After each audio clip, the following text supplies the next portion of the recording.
door. This is my neighborhood. Open the fucking door.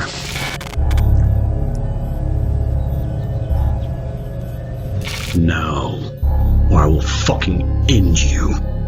Do you understand me?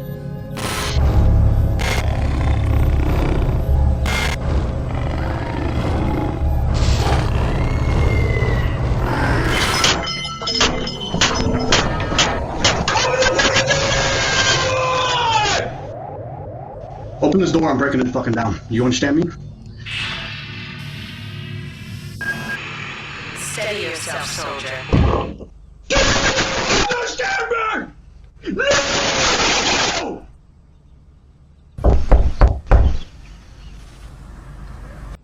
I'll fucking kill you! Open this door!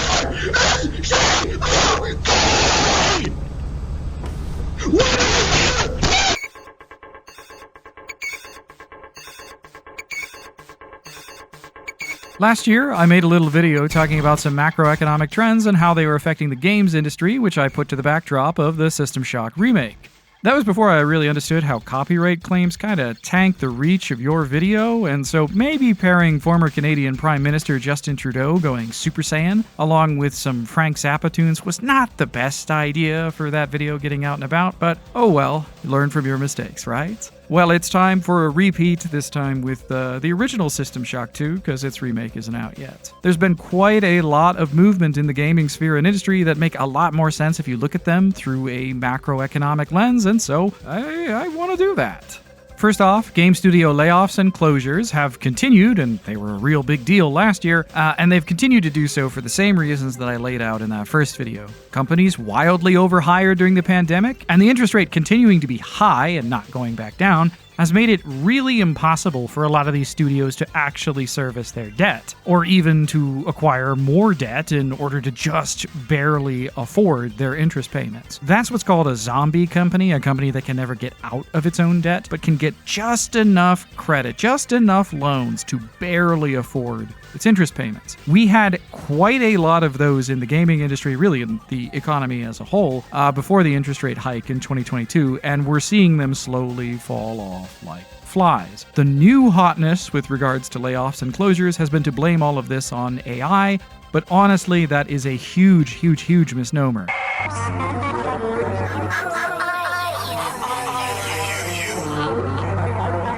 Who are you? The computer nodes can be repaired, but you, who are you? My name is Harry Dresden, motherfucker. I can't remember the exact figures, but there's a survey that's something like, when a company announces layoffs, its share prices tend to drop by 5 to 7%. By contrast, when that same company announces that it's restructuring because AI has really boosted productivity and made roles redundant, it's only dropping by like 2 to 4%. AI is really not fit for enterprise use in most industries, and its at best impact in them is to make tedious work go a bit faster, sometimes a lot faster, and that is a productivity upgrade. It's nice, but it's not on the scale that would justify mass layoffs. Now, do I think that the layoffs and closures in video game studios will continue? Yes, absolutely, though I do think that we're close to a sort of proper equilibrium for this industry. Or that's what I would have said if not for the current geopolitical moment, which I think does foretell a coming crash. The thing I said last year was not happening, I think is inevitable now. And while I think that we might have maybe been able to skirt around it, it's now totally unavoidable. There's no way around it. There are 3 inputs that I think go right into it, but I can't really think of a neat way to like parse them out like a Watch Mojo video or whatever, because they're all interwoven, they all interact with each other. And so to best understand it, I think the recent price hike of the PlayStation 5 is going to be a really, really good and useful case study. So the PS5 released back in 2020 at a $500 price tag. Now it wasn't actually $500 because it sold out near immediately, and your only hope to get it at the time was to buy it scalped. Eventually, proper supply hit the market, the global supply chain recovered from the pandemic, and you could actually get it at the MSRP. But then it had a few price hikes, the most recent of which of those was April 2nd of this year. As such, now at $650, the price rises of the PlayStation 5 have actually outpaced inflation for the same time period, 2020 to 2026, but this isn't really unusual or even a sign that Sony is trying to rip you off. To understand all of that, even before I get into my 3 trends to watch, I want to go into explaining inflation in detail. Great detail.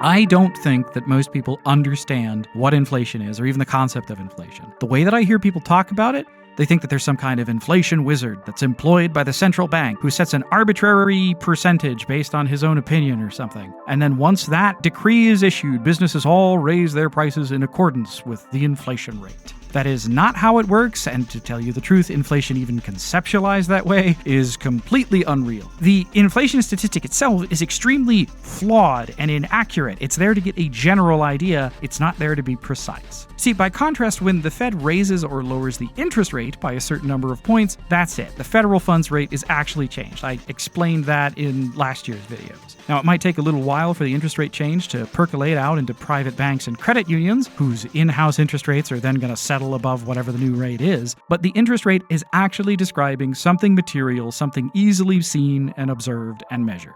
The inflation rate, by contrast, is a 50-mile-high survey of conditions on the ground. In aggregate, it is a very useful metric to understand the economy's general course and specific areas of woe and misery. But in specific, it is so compressed and so artifacted and so big picture as to almost be genuinely useless. Generally, inflation is calculated by measuring differences in the Consumer Price Index, CPI, from month to month. CPI is generated by comparing the weighted average of a market basket of consumer goods and services. And what goes into that basket? Well, in the United States, it's roughly 80,000 different things whose prices are tracked by a survey. 2/3 of that survey is CPI data collectors actually physically visiting brick-and-mortar stores, with the third leg being telephone interviews and looking stuff up online. There's tons and tons of odd rules and odd quirks that go into this data collection, and then there are tons and tons of odd rules that go into the analysis of this data. So how, for example, do you deal with geography and population changes? If one of the items that we're looking at in the basket is toilet paper, well, we might expect to see its price increase more sharply in a densely packed urban environment where shrewd and humanitarian policymakers have thoughtfully converted the entire town into a public restroom than we might expect to see in, say, rural Minnesota. By contrast, though, if we were looking at rural Wisconsin, we might expect the price of toilet paper to actually be spiking more dramatically there, all on the back of one singularly incontinent individual.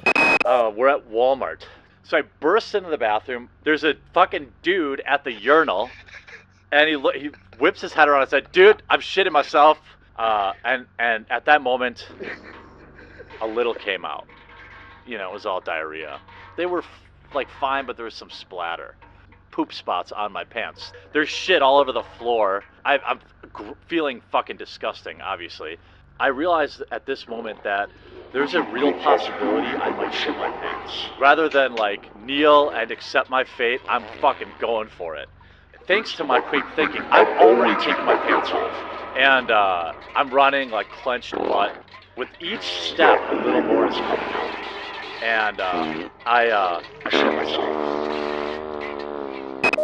All of this stuff gets blended together, and there's so many micro errors and inaccuracies and half mistakes in the inflation metric that it really shouldn't be a surprise when a PS5 goes up in price more than does inflation. A PS5 is influenced by the supply chains of a PS5. Inflation for the entire economy is everything, including things whose prices have not increased or whose prices have even gone down in price. Inflation is a measure of price hikes. It does not cause price hikes, except for one specific twist that I'll get into a bit. The causes of price hikes are more straightforward: sudden surges of demand and sudden shortfalls of supply. Increases in the money supply, like when the Fed revs up the money printer or buys back bonds from banks or private individuals, those are in reality just factors that are boosting demand because more people have more money to spend, and so there's more liquidity in the market, more things are moving, more demand, prices go up. Hyperinflation, whose best known historical cognate is Weimar Germany, and whose more modern use cases would be Zimbabwe or Turkey, they shouldn't really be understood as normal functions of inflation, and you really shouldn't even think of them in the same conceptual consideration as inflation in functioning economies, in my opinion. Intruder entering medical sector A. Intruder, the many demands to know your intentions. Are you allied with her? I don't understand your question. Do you not know of her intentions, of her history? She once tried to destroy your species, and now you do her bidding. Yeah, we'll see what happens. All right, so point one as to why I think there's going to be a games industry crash. It is no longer the roaring teens or whatever you want to call last decade anymore. Between 2008 and 2022, both inflation and the interest rate basically didn't exist at the same time. I talked about that in last year's video a lot. Basically, low interest means a lot of people are going to be taking out debt because debt is cheaper to repay. It has less of an opportunity cost associated with it. And that's going to increase the money supply because more money is out in the markets and not sitting in the reserves of banks. That is then going to increase demand, which should be increasing prices because there's only so much supply that the domestic market can provide. But it didn't increase prices because supply chains by 2008 had become truly global, which meant that demand and supply were also globalized. That is to say, if the United States was upping its demand because of all of this fiscal stimulus and this super low interest rate, Vietnam would just increase its supply to keep the price from rising in the United States. And you can just do that with so many different goods and so many different economies that this low interest rate just doesn't have an inflationary effect. Modern game studios and the major publishers of today have all gotten used to that picture of the world, where they could afford to swallow down endless and infinite amounts of debt without needing to worry about inflation or the cost of repaying it. They are used to a world where they can just expand their studios, they can put hundreds of people to work on making a single game, and that world is fundamentally different from the one that Doom was made in, which had like 7 people working on it. Now, that model of constantly expanding of gigantic team sizes is one that only works in a no-interest, no-inflation world. The pandemic destroyed that world. We are now in its complete opposite. The interest rate is back, and so debt is no longer free. It can no longer subsidize risk in game development. Inflation is now rising, which necessarily puts pressure on these companies from below and seriously spikes the cost of game development because the one way in which inflation does actually drive price hikes is wages.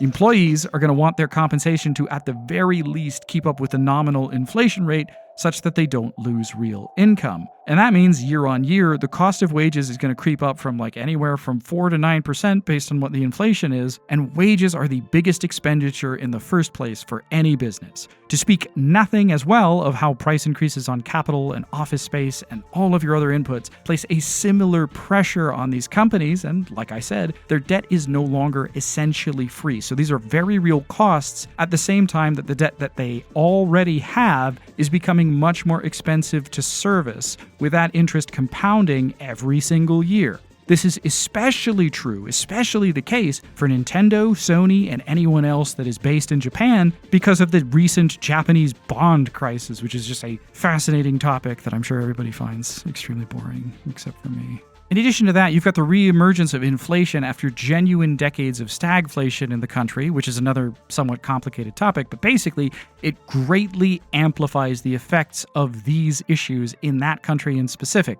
And so companies that are there are going to be desperate to make a little bit more cash any way that they can as a hedge against that future instability and the much more hostile financial environment. There's going to be overseas reverberations from Japan's bond market shock that are going to compound as time goes on. And while that's happening, Japan on the whole has become a less attractive place for foreign investors to park their capital, which means that Japan is going to be looking at a liquidity shock, making its economy in line for an even rougher time. And that's all going to go into why a PlayStation 5 is going to cost more. And it's all going to be made so much worse by my number 2 reason that I think that the gaming industry is cruising for a bruising, and that is geopolitical supply shocks.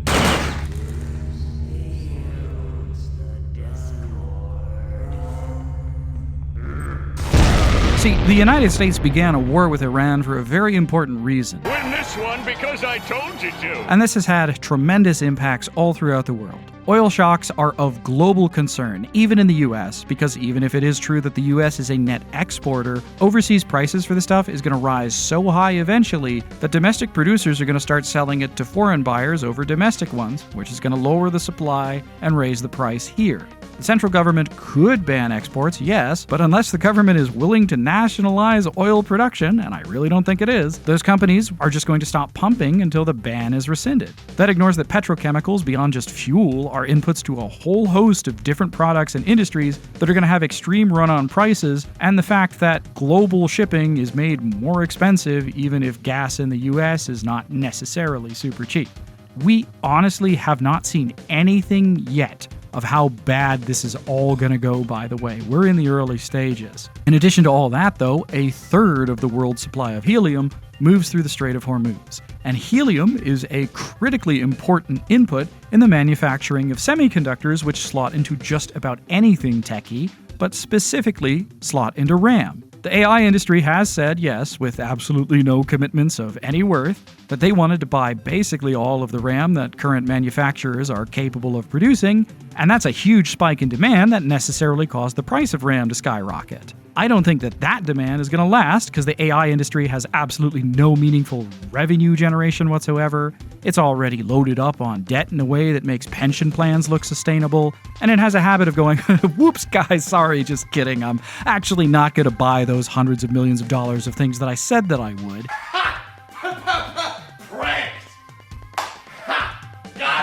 But even if the demand was durable, even if the AI industry was not run by habitual liars, semiconductor manufacturers could meet that demand by just scaling up their industry, increasing their output. That might take some time, and it would certainly take some investment, but it's totally possible, it's totally doable, it's happened before. By contrast, though, when a third of the world's helium is just abruptly ripped out of the market, there's nothing much you can do there. Obviously, PlayStation 5s have RAM inside of them, and that is why, probably the biggest reason why, I suspect that we have not seen the last of this console's price hikes, because the April 2nd price raise was almost certainly decided on even before the outbreak of the Iran war.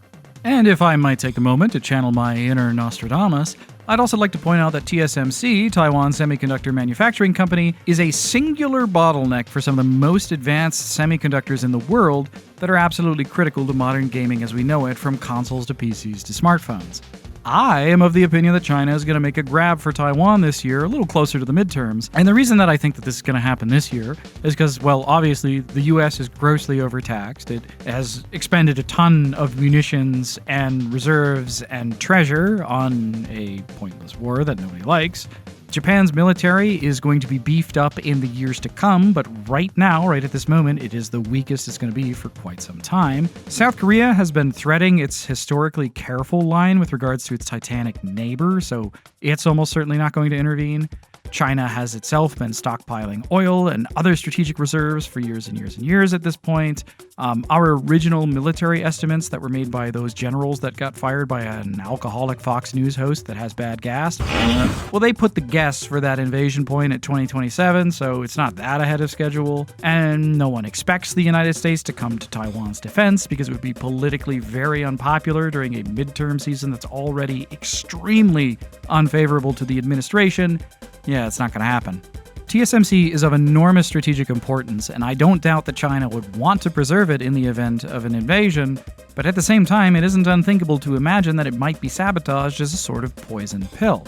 Its facilities are also so precisely built that any amount of damage could seriously hinder its output capabilities, because we're talking about precision on the scale of nanometers, and even if it was to be completely unmarred for the duration of the conflict, if it fell under the control of China, prices on chips and semiconductors sold to the United States and its allies could really spike up in price, and that would mean dramatically increased prices for the gaming industry in a way that it has never seen before.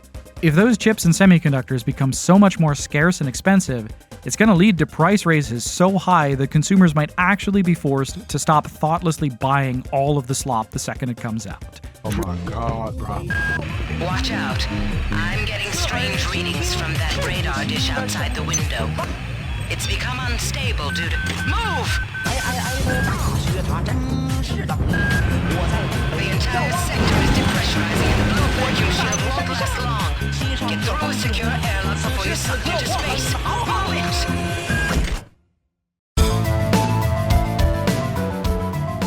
my third point to watch out for. Current consumer culture is a historical anomaly that cannot last. Millennials, Zoomers, and Alphas all don't fall for Indian phone scammers or phishing emails, and so they've convinced themselves that we're not gullible. And they've done that at the same time that they are falling for buy now, pay later schemes at a rate higher than anyone has ever seen. As long as it's got a nice corporate logo and some bright colors, well, it couldn't possibly be a scam. We're in this twilight of neo-financial thought, in which being credit rich is the same thing as being rich because, well, if you can afford the minimum payment, then you can afford the product. It's a twilight in which wealth is not made by reducing your spend and investing your disposable income into appreciable assets. Rather, it's made by going into debt to speculate on children's card games, or to gamble online with more steps. It's a world in which there is no dissonance at all between desperately begging strangers online for rent and grocery money while you are at the exact same time buying new, full-price video games every single month, because hierarchy is fascism, you see, and thus Maslow's pyramid has been given the new, less problematic form of a gray blob. If the PlayStation 5 price hike to $650 was going to lead to a meaningful decline in sales, we would have seen something like that already.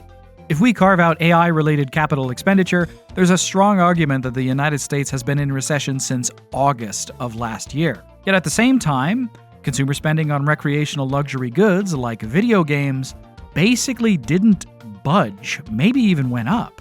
People are taking on a ton of debt in order to maintain the same living standards that they had enjoyed in those halcyon days before the return of inflation and interest. And there's a limit to how long that can work. Until that limit is reached, of course, consumers are extremely price insensitive. $10 more a game? Well, just put it on my credit card. I'll complain, but I'll buy it anyway. An extra $50 for the PS5? Put it on my other credit card. I'll complain, but I'll buy it anyway. Did RAM nearly double in price? Well, my monthly minimum didn't double, so I'll complain, but just put it on a credit card! Eventually, you get to a point where you can't keep daisy-chaining credit accounts, though. You're going to get to a point where you have some new and unexpected expense where your income doesn't go as far as it used to. And I want to give a shout out to people who think that income is passé and who instead just beg for handouts on the internet, who are extremely at risk for this kind of thing, because even the most loyal of pay piggies will cut out their Patreon subscriptions long before they cut off actual necessities. At least I hope so. I don't know, maybe we really are cooked. Anyways, whenever it is that the bill starts to come due, that's the point at which you start shooting people in order to steal their Pokemon cards, because short of arbitrage, you have no way out of that debt. As this recession continues, and my personal opinion is and has been that this is going to develop into a proper depression, we're going to see more people arrive at this point. More people are going to find that the walls are closing in on their rampant Klarna spending.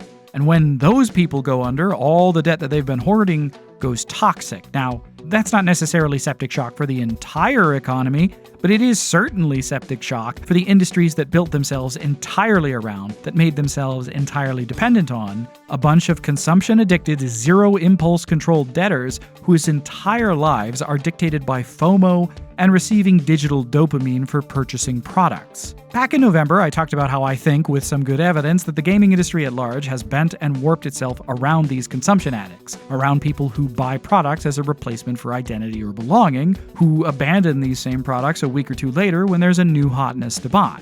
These people have been cultivated and encouraged, groomed to engage in this behavior by the hype, marketing, structure, and reliance of the games industry today, in the same way that social media platforms try to addict users to an engagement Skinner box. So to say, when this group of consumers finally crash out, finally run out of credit, these gaming developers and publishers are going to lose a critically enormous source of revenue that they have no replacement for.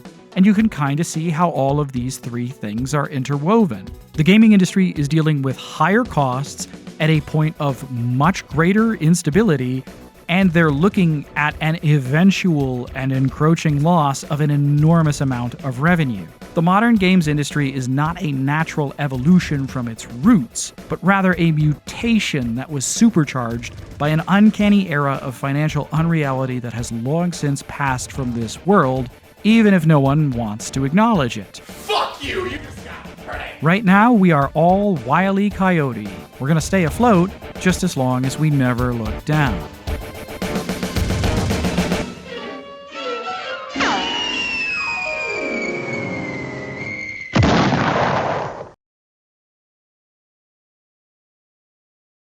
If you don't laugh at this, go see a therapist.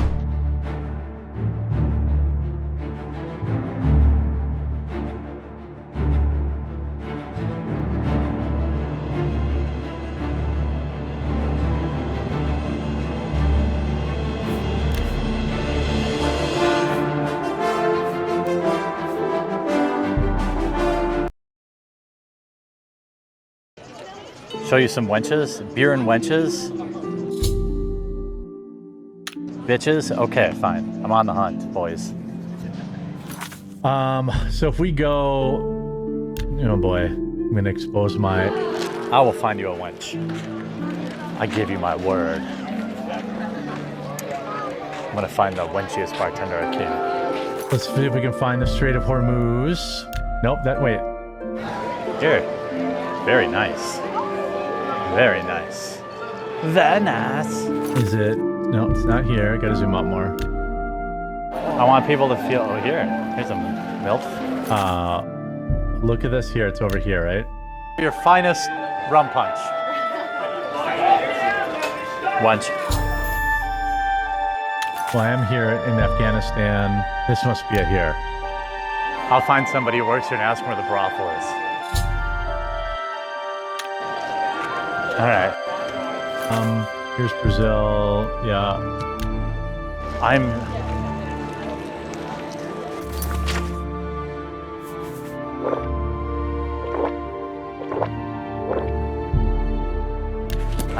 drinking very heavily. It's here somewhere.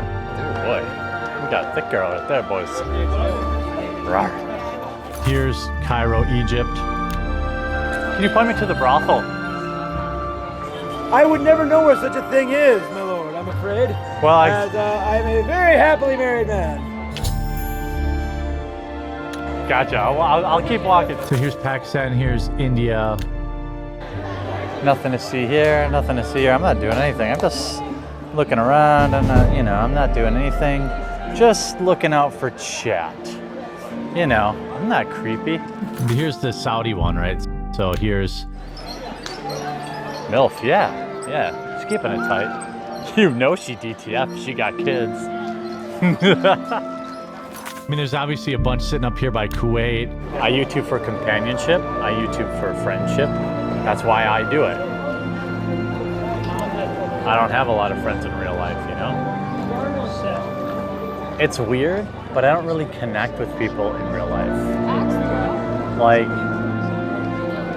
I don't... Like, even my wife, I don't really care. This is straight right here, isn't it? Like the owner, the CEO of Renfair has already had to call me several times about videos I've made and said like, yo, don't.